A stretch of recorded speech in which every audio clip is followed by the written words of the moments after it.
This is a talk on, what's it say up there on the projector? Fully open source stack for MIPI cameras. That's the one. Just by way of introduction, I'm Brian O'Donoghue. As you can hear from the way I speak, I'm a native English speaker. And I just give you the standard thing I do.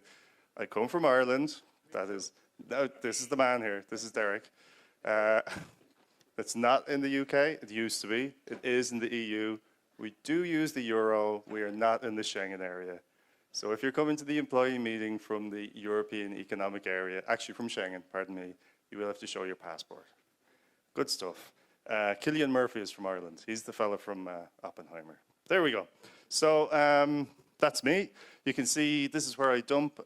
So recently, about 2 years ago, I suppose, I started doing some maintenance work for Linaro on CamSS.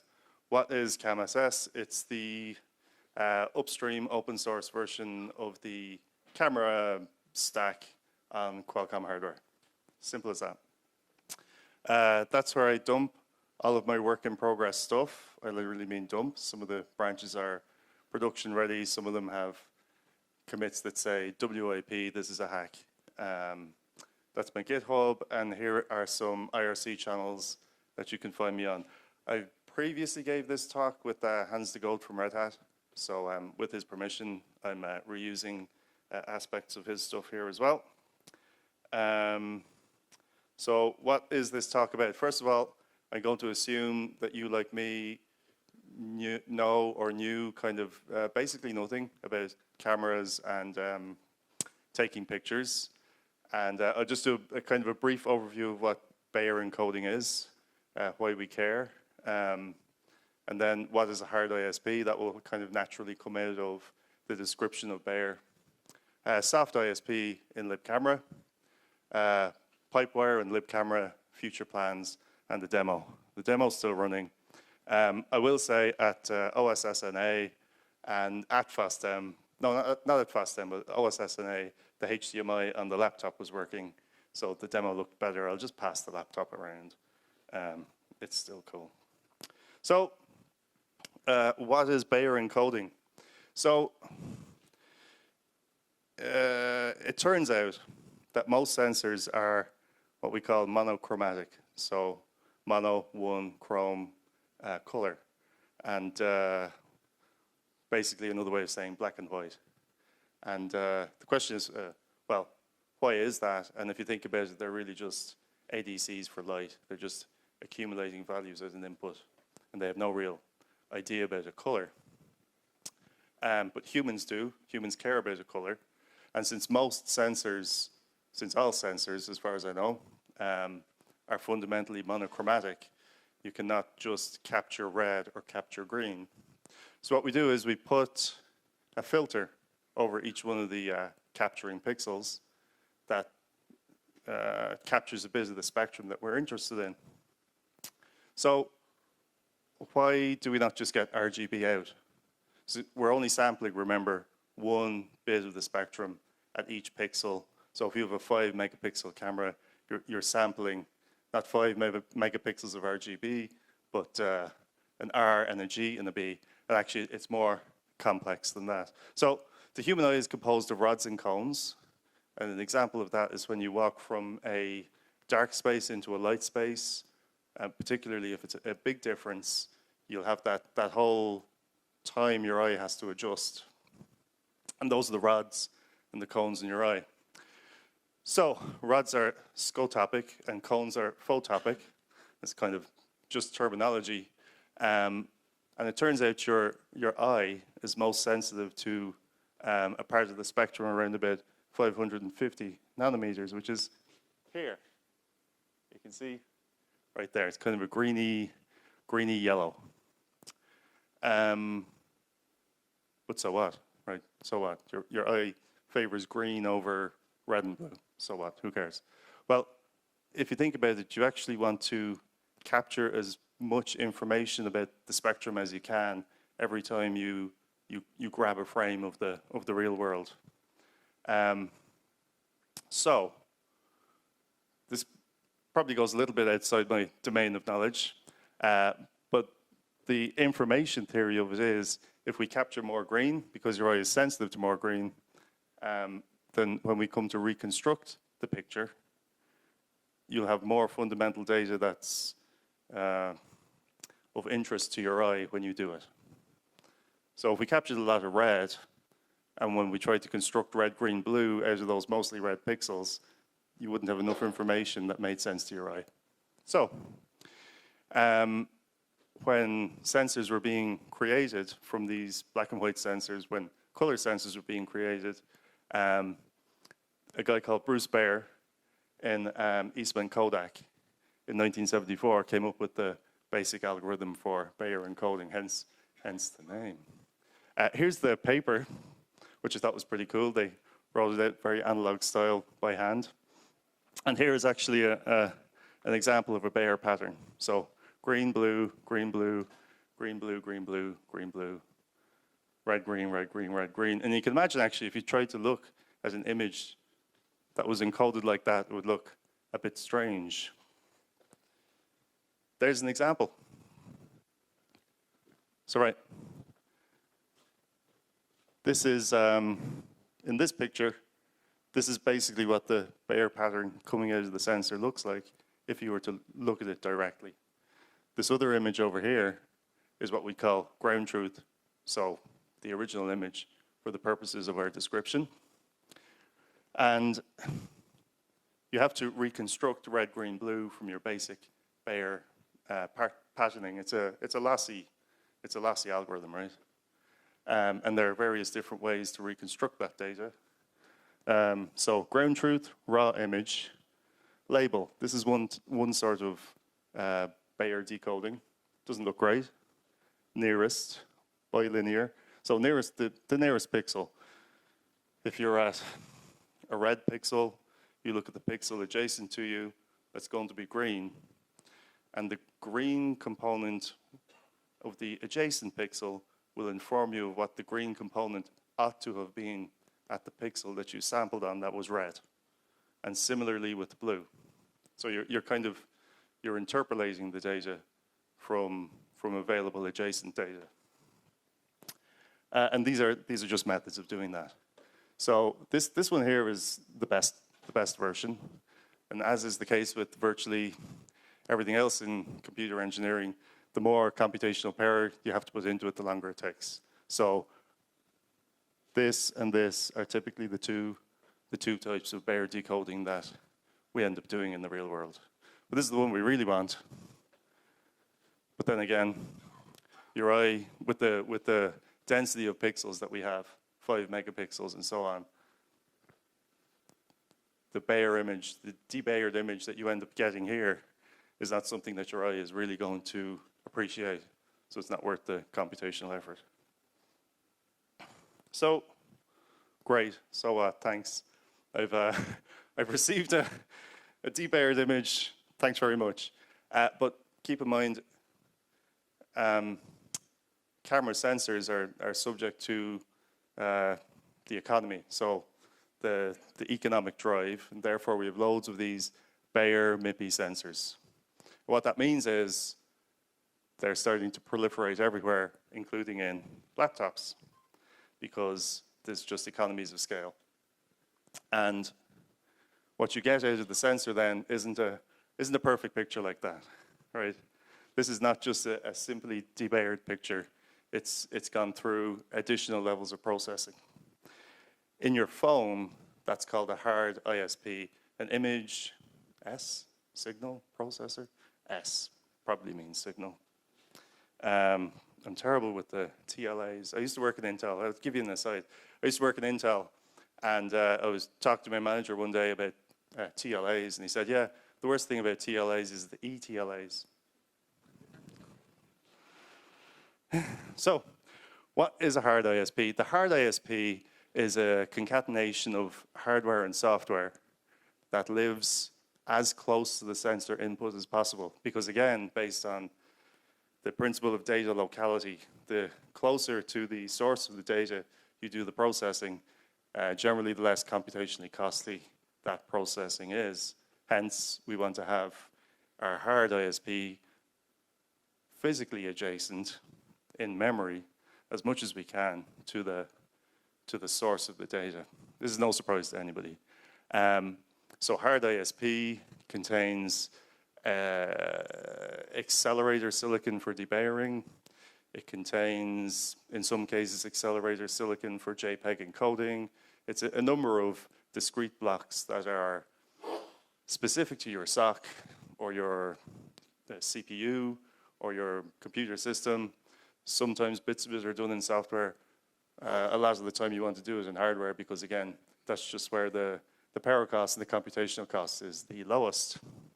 So, oh, look, it even says image signal processor. Oh, Jesus. So we went through all that, principle of data locality, and but like I said in the previous frame, you do more than simple debayering. So you have to account for exposure of the image. Here's underexposed, normal exposure, and overexposed. Here's where the white balance is bad. And so typically, the three things that you really need apart from debayering are the three A's: autofocus, auto white balance, and auto exposure / gain. On some sensors, exposure and gain are two different values. It's usually always the case, I think. But we've called it exposure gain. The thing is, silicon vendors think that their one hard ISP is, the greatest ISP that's ever been made, despite the fact that we have been Bayer encoding images since before I was born, and I'm 44. So really, the fundamentals of this are not secret sauce to anybody, that everybody knows how to do it. I mean, I didn't know how to do it 2 years ago, but that's not an indicator of whether or not this is really secret sauce. It is not. And you can tell, actually, why it is that silicon vendors are so protective of their hard ISP. And I'll actually ask a question of the crowd. Do you know why this is such a great picture? Anybody? No? Caleb. Caleb knows why. He saw the top. The woman is in a different pose in the mirrors. This is the Black Mirror picture. This is a result of the super secret sauce on an iPhone. This is the bride. This is the bride. And this is the bride. Those are her hands. Those are her hands. And those are her hands. And, of course, it took 3 pictures, stitched them together, and it thought it was 3 different people. So that's a feature, not a bug. And you must jealously protect advanced algorithms like this. So we are where we are. Silicon vendors don't want to release their secret sauce. So what does that mean if I have a laptop based on any number of, what does that mean if I want to run upstream? Upstream Linux on my laptop or on my RB5 and take pictures of stuff. What that means really is I have a problem. And what's he mouthing at me? I don't know. And what's the solution? The solution is, of course, to write a soft ISP. So if you can retrieve Bayer data into user space and you understand the algorithm, you understand the processing that must be done there, you can do most of what we need to do on modern processors directly in user space. And that's where Libcamera comes in. So an example of the problem that we're trying to solve here is I have no hard ISP on this laptop. Or Hans has no hard ISP on his IPU6, and we need to do something about that. And it turns out Libcamera is already a thing that is used extensively. It's the default in Raspberry Pi 5. So it's a very nice landing zone to begin to solve this problem in a cross-platform, cross-architecture, upstream type of way. This is a basic picture that Kieran Bingham drew for us in France. And it shows the structure of soft ISP. So any ISP in Libcamera is basically structured like this. And so we re-implemented this design in pure software for this task. So Linaro started out doing this because we had an interest in fixing this for the laptop. Hans, then in Red Hat, who's the x86 platform maintainer, as well as the Red Hat camera owner for the laptop, I'm not sure which, has a similar interest. And so we started collaborating on that. This is about 2 or 3 months later. I suppose this is my 3rd time giving this talk, so you can amend the numbers in your mind yourself. But we got debayering going fairly early. And then the lads started applying 3A to it. Mostly not me. I've mostly just been doing the kernel side for the laptop and testing their stuff and running the meetings. So that's cool. That gets us a debayered image in Libcamera with the 3As applied. But how do you run a Hangouts call? It's inevitably the one use case you have is I want to have a video call with my manager on my laptop, or I want to manage people, or whatever it is, or take a picture of myself with my cat. Personally, that's the one I want to do. And share it on the internet live. So what you need for that is you need to integrate Libcamera with Pipewire.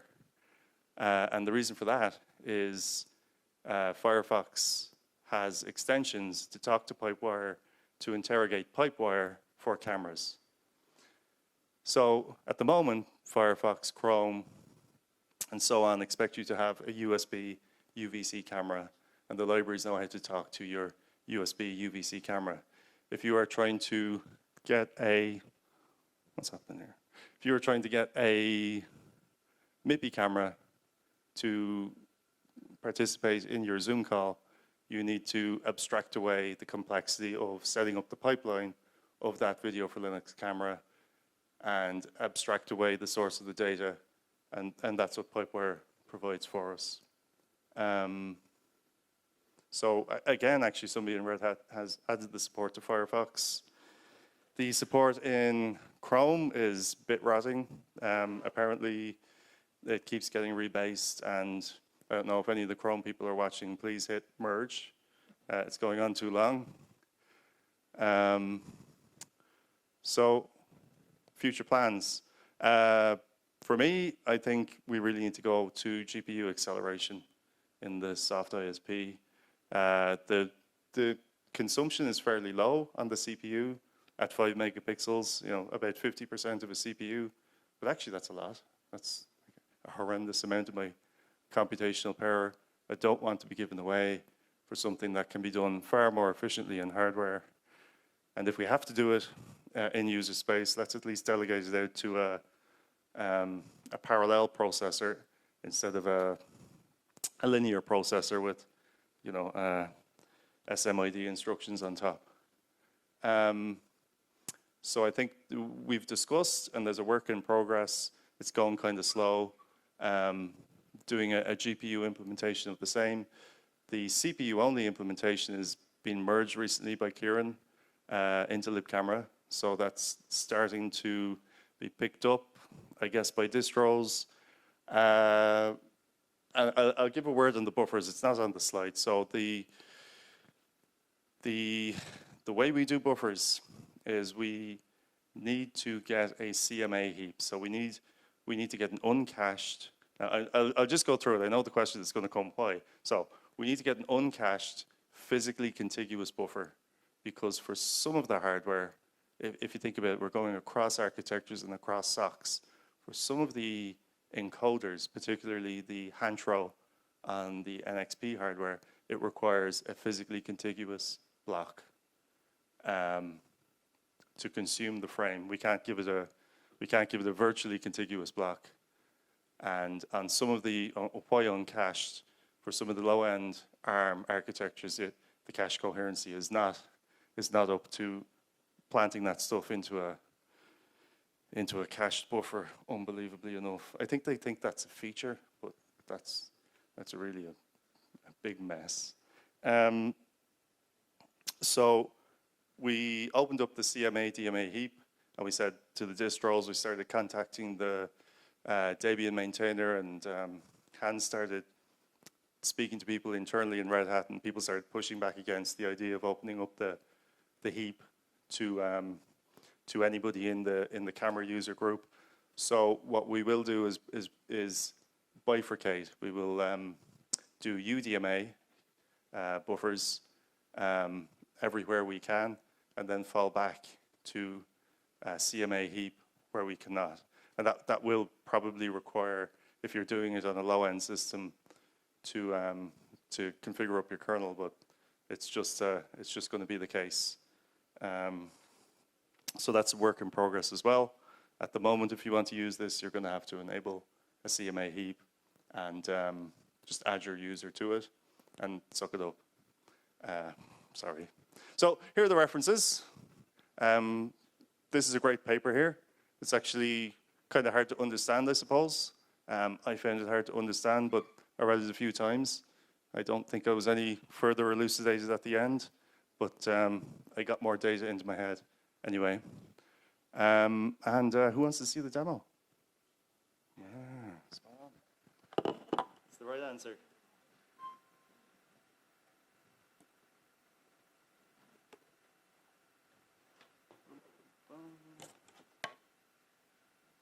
Demo's crashed. Don't leave your demo running too long. Jane.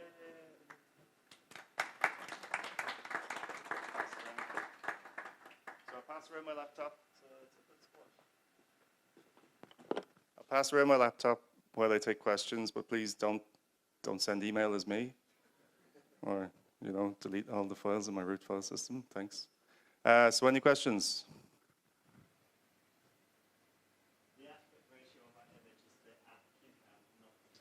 That's not a question. That's a statement. Go. On the demo that you're looking there, the aspect ratio is the test app, not the camera. You can literally change the size, and that's my fault.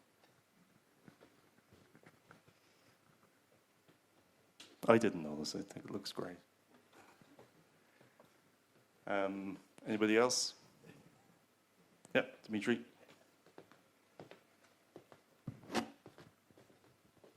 Yeah, thank you. So CPU, GPU, when, why? Oh. CPU, GPU, when, why? What's your question? Yeah, so I know, is this using CPU or GPU? At the moment, it uses CPU. CPU only. Okay, and GPU is work in progress.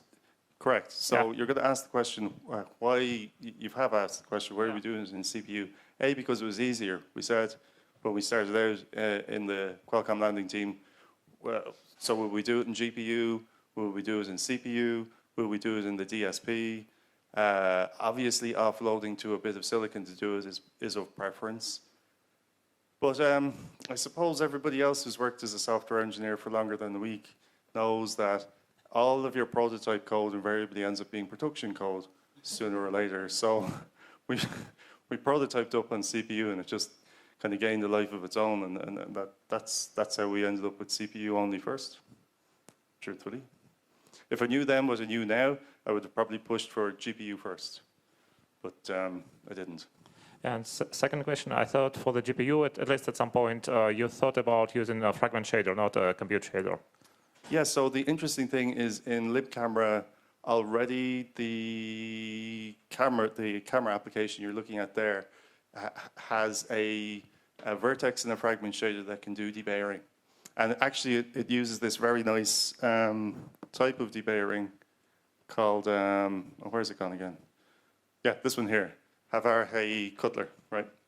So I thought, God, this would be great. This would be really easy. Why don't we just reuse that vertex, fragment, vertex? Why don't we just, I forget which one, fragment shader. But the problem is that when you want to get data in and out of a GPU, particularly if it's OpenGL and you're operating on the internal buffers there, you end up doing this thing called GL read pixel, which is extortionately slow. It actually has a pixel converter. I think you pointed me to the code, Dimitri. It actually does pixel conversion in line. So it can store the buffer in a particular pixel format internally, And when you call into OpenGL and you say RGBA, what happens when you call GL read pixel is it converts from its internal format to RGBA, like you told it to, which is super slow.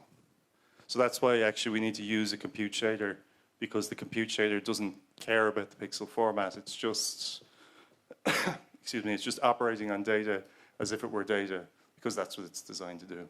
So it requires more work. And for the compute shaders, if you already started, are you going just to use data buffers or images?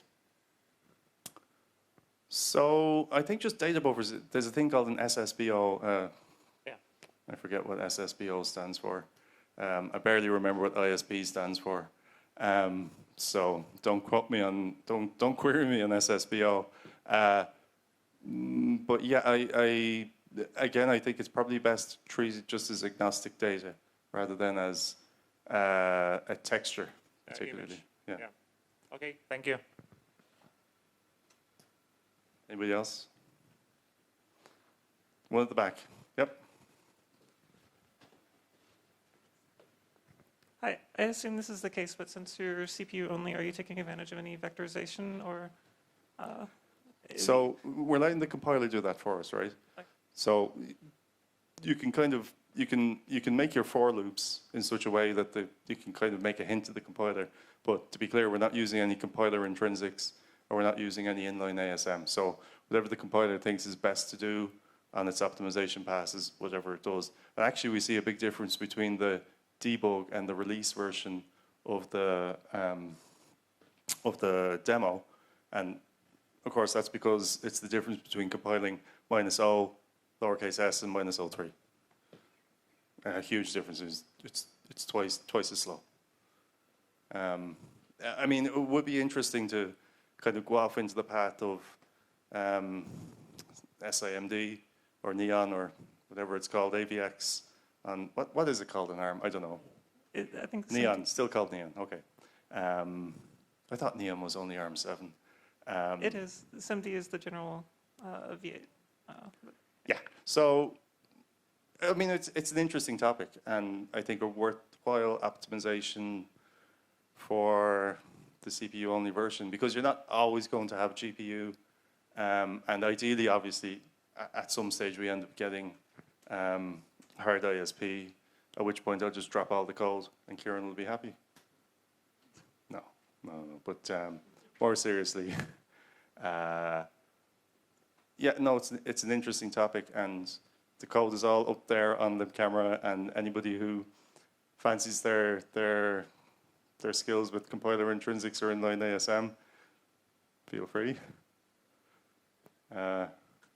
Be welcome. Anybody else?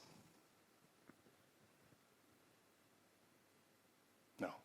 Yes, go back. It's not a question, but GNU Radio has a lot of low routine optimization for signal processing, so it could be useful maybe to use. Say this again, sorry? GNU Radio has a lot of very optimized. Yeah. I hadn't thought of that, actually. Yeah. Do you think there's something in there we could reuse? Possibly, yeah, for that case, yes. Yeah. Take a look. Take a quick grep of the sources, see what happens. Yeah, interesting. Anyone else? Going once, going twice? Okay, thanks for coming.